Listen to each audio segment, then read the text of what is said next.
Marbula One Season 6. Yeah, let's just get this thing started. The Rangers were coming off a pretty good Season 5 and are looking to do the same in Season 6. And they got off to a rather pretty good start at Sakura Garden despite Orangin getting concussed. Things would get better for the Rangers as they scored 0 points in Savage Speedway, 2 points in Sparkle Central, 0 points in the next 3 races. Wait a minute, this isn't the Rangers we're used to seeing. Not used to seeing them be here, let alone bottom 2. If it's any consolation, Orangin managed to score double digits at Castle Howell, and Clementon, who fans wanted cut from Marbula One for a while, doubled their points total at Casino Square. Orangin themselves had a bad season, while Clementon, the less said, the better. And speaking of Clementon, that brings us to the great question known as Actually, I'm gonna stop myself right there. Let's move on to the next team. As for Mellow Yellow, out goes Yellow, in comes Yeller. As for how the team would do, they would have a pretty good first half, mostly carried by Yeller, who showcased some pretty good races, which included a bronze at Aquamarine and a silver at Greenstone. Yellow, on the other hand, had a 13th place finish despite starting in 3rd, and a finish of 18th. As for the second half, things would get rocky. Yellow would continue their blooders with a 15th, while Yeller would lose a good amount of momentum and score 3 points in the second half. As for Yellow, it was looking to be a Yellow type season until the penultimate lap of Casino Square, where they made their way from 19th to 2nd before realizing who they were and finishing 7th. Yellow might have had a disappointing season, but their teammate Yeller was the best rookie out of their class. It was a decent season for Mellow Yellow, and they should come back next season. The Blackjacks are back, but they're replacing Hearts with Diamond. As for how the team performed, it wasn't anything special. They had only one race where they scored double digits, being at Aquamarine. The rest of their races were mediocre at best and disappointing at worst. Club was kind of okay, not too crazy, not too terrible, just in the middle. Diamond, on the other hand, rather disappointing. Although they have a 3-race stretch that is similar to Hearts of Season 4, Diamond also had 2 other races which consisted of a combined 1 point. Club takes 21st, Diamond takes 32nd, Blackjacks as a whole take 15th. Though they aren't entirely ruled out of Marbula One Season 7, their odds are probably on the lower side of 50. The Solar Flares are finally getting an opportunity in Marbula One, and they're showing us why they shouldn't get another opportunity. Nothing was going their way, and I mean nothing. Outside of Radiance taking 6th place out of nowhere at Aquamarine, there wasn't anything the Solar Flares did. A few low-scoring finishes and then some blanks. They had a few races where they looked like they were going to race well before ultimately falling down the order. Radiance was the better racer of the two, but that isn't really saying much now, is it? Yet somehow they weren't the weakest team out there. Now let's move on to a team that was at least serviceable. The Pinkies are back and they're replacing Pinky Toe with Pinky Rosa. Their first half was pretty strong, consisting of double-digit scorings and even Pinky Rosa getting a silver at Sparkle Central as well as Marble of the Day. Both marbles were holding their own, and the Pinkies were in 3rd at the halfway point. Surely they finished on the podium overall, if not top half. 3 points in the second half.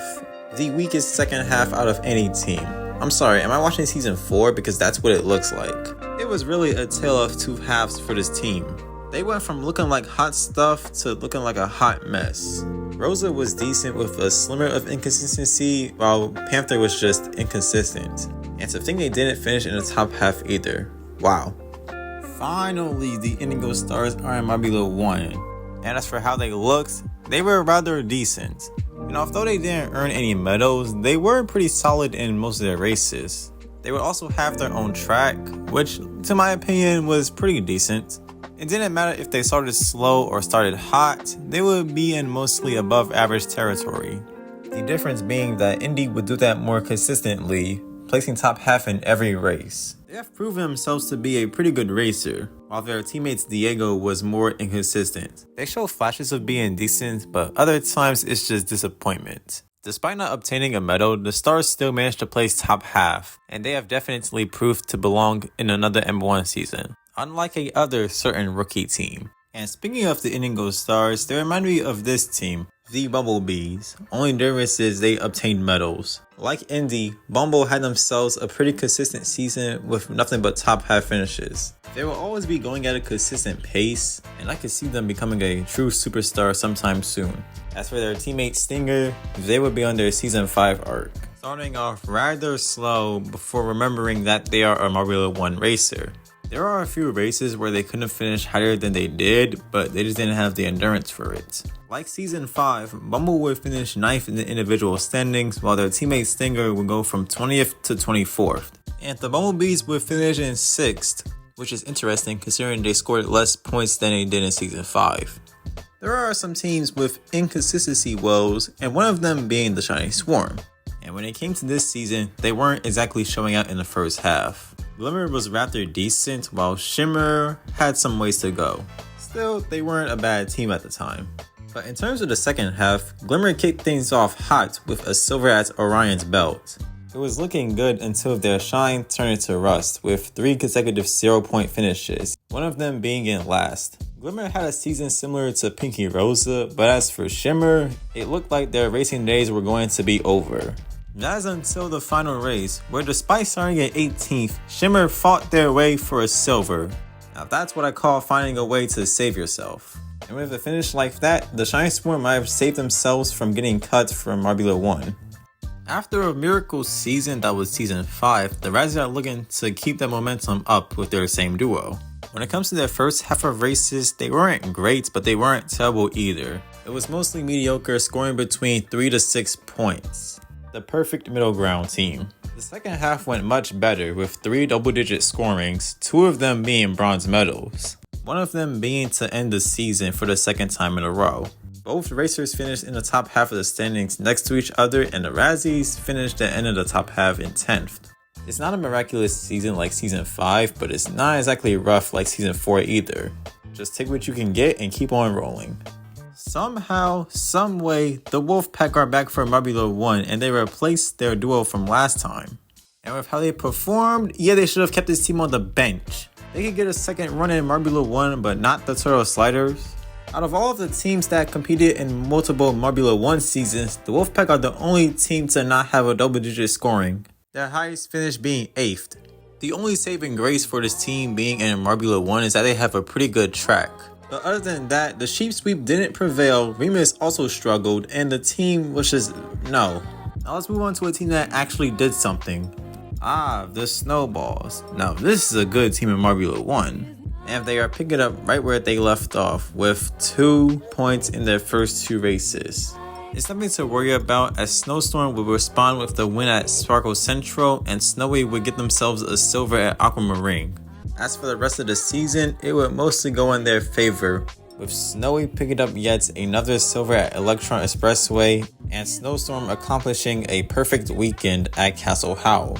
And for the first time in Marbula One, Snowy would be outperformed by their teammates. It's a nice sign of progress as the Snowballs will finish 3rd, and it looks like they won't be going anywhere anytime soon. Coming off a strong season where they could have podiumed, but with at the end, the Green Ducks are looking to bounce back. It didn't really look like that for the first half as the Ducks were just milling around for that time. It would go much better for the team in the second half, obtaining 3 podiums, all of them being by Billy, who had another strong season, finishing in the top 10 while Mallard spent more time waving to the fans than racing. Their first time finishing bottom half in the standings. The Green Ducks finished in the top 5, but it could have been better had Mallard gotten things together. To think Billy would be the one hard carrying. And they probably would have done better had they not gotten conveyor belted at Savage Speedway. Okay, this team. Now I already made a video on how they did for this season, but it's still appalling for how they truly performed. The only team to score less than 10 points. They had less points than the Jungle Jumpers did in season 2. And that's in a much more favorable scoring system. No finishes in the top half. The first team to have both races finish bottom 2. They tied the Hornets for the least amount of points in a season in 2 more races. An average finish of 16.1. And they did their best Jungle Jumpers impression by starting off pretty good in some races before slowly falling down the order and finishing in the bottom. Did I forget to mention that they had the worst Marbula One season? I can't tell since I get reminded about it like 57 times. There's bad seasons and then there's this. And one more thing, I did realize I misspelled Momo near the end of my latest video, so whoops. After an okay season 5, the Oceanics are back, and I don't know. It felt like they were nowhere near as noticeable as last season. Their best finish this season was worse than the Wolfpack and Solar Flare's best finishes. They had 4 finishes of 10th, 3 of those being by Nearid. And speaking of Nearid, let's look at them perform at Aquamarine, their home track. Just as expected. And as for their teammate Siren, they went from a promising racer in the top half to a racer who looked like they'd seen a track for the first time. There was nothing the Oceanics could really do with a rather disappointing 16th. At least you're also qualified for the 2026 league.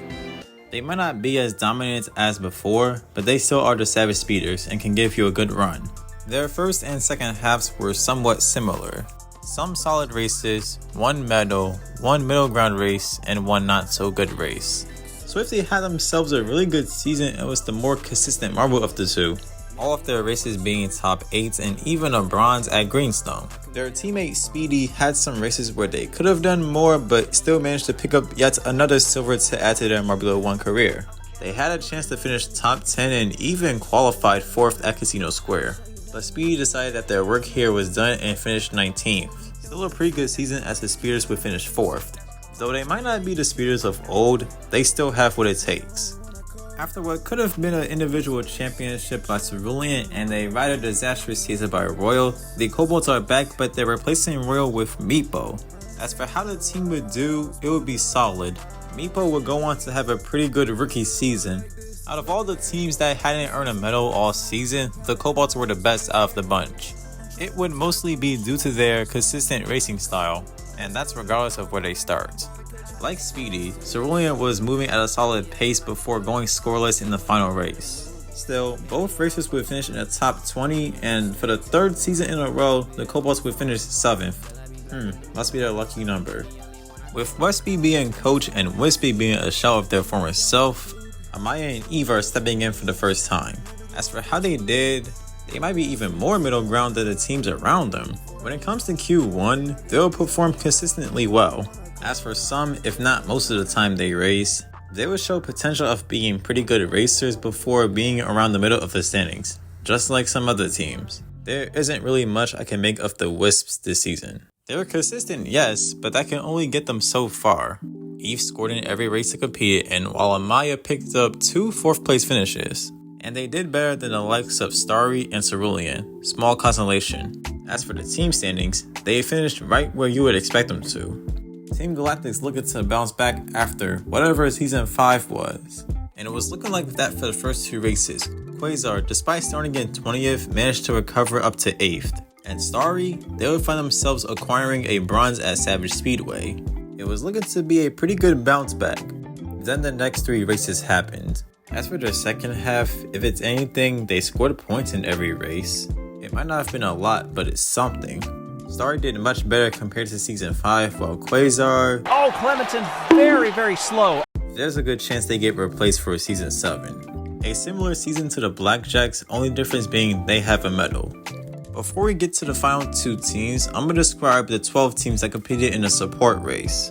The Sauce Boss prevailed, Glumo did well, Fudge did solid, Clutter did Clutter things, Minty Flav was okay, Dash got robbed by Conveyor Belt, Rojo Dos was just there, Sheets is a Katy Perry song, Lime Lime is Lime Lime, Jump still has the endurance of a grandma, Imar should never see a racetrack again, and why is Bolt here? Okay, now we can finally talk about the final 2 teams. The defending champion Crazy Cat's Eyes are back with their duo, and the Hazers are back replacing Misty with Smoggy. And this would be a battle. The first race, Sakura Garden, it would be a pretty good battle involving Yellow Eye and Cloudy, but ultimately, Cloudy would come out victorious while Yellow Eye would take second. Add pole position and fastest lap and you got yourself a perfect weekend. The Cat's Eyes will respond to this with an easy victory at Savage Speedway courtesy of their champion Red Eye. It wasn't even close compared to the rest of the competition, though Smoggy did take second to make sure things wouldn't go too out of hand. As for Sparkle Central, Smoggy made sure to keep their foot on the gas with a bronze, while Yellow Eye didn't really have that good of a race. Momentum would shift a bit at Aquamarine as not only Cloudy qualifies in last, but Red Eye would get themselves yet another pole position. Despite Cloudy's best efforts to make ground with a 9th place finish, Red Eye would get themselves yet another gold. Things didn't get any better for the Hazers at Greenstone as Cloudy qualifies in 15th while Yellow Eye takes yet another pole position. As for the race, Yellow Eye would cruise to victory and give the Cats their 2nd consecutive gold, while Cloudy would mostly be seen fighting with Club for 19th. A 34-point lead at the halfway point. And to start the second half of the season, that momentum would continue, with Smoggy taking 13th and Red Eye getting themselves yet another pole position. And as for the race, Assume the lead of the championship now that all these marbles will have raced 3 times.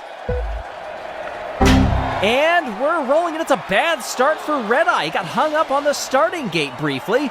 well, there's that. Smoggy themselves will respond to this with a gold, easily closing the gap. If it makes you feel any better, Cats, Red Eye did take fastest lap. For Misty Mountain, both Cloudy and Yellow Eye would put on some great performances, but just like Sakura Garden, with them starting on pole and getting fastest lap as well, throwing Cloudy's second perfect weekend. And with Yellow Eye taking 5th, the Hazers would take back the lead. And it would get better at Electron Expressway with not only Smoggy taking pole position, but Red Eye qualifying in 16th. Yeah, momentum's on your side now, Hazers. But with Smoggy having a few conveyor belt issues and Red Eye being, well, Red Eye, the Cat Eyes would easily take the lead back. As for Castle Howl, Smoggy would have themselves another strong race, but Yellow Eye would get the better of them, obtaining bronze. An 8-point gap heading into Casino Square. A 13-point gap between Red Eye and the individual championship leader, Smoggy. Things would start off well for the Hazers, with Cloudy not only obtaining pole position, but Red Eye not getting any points out of qualifiers.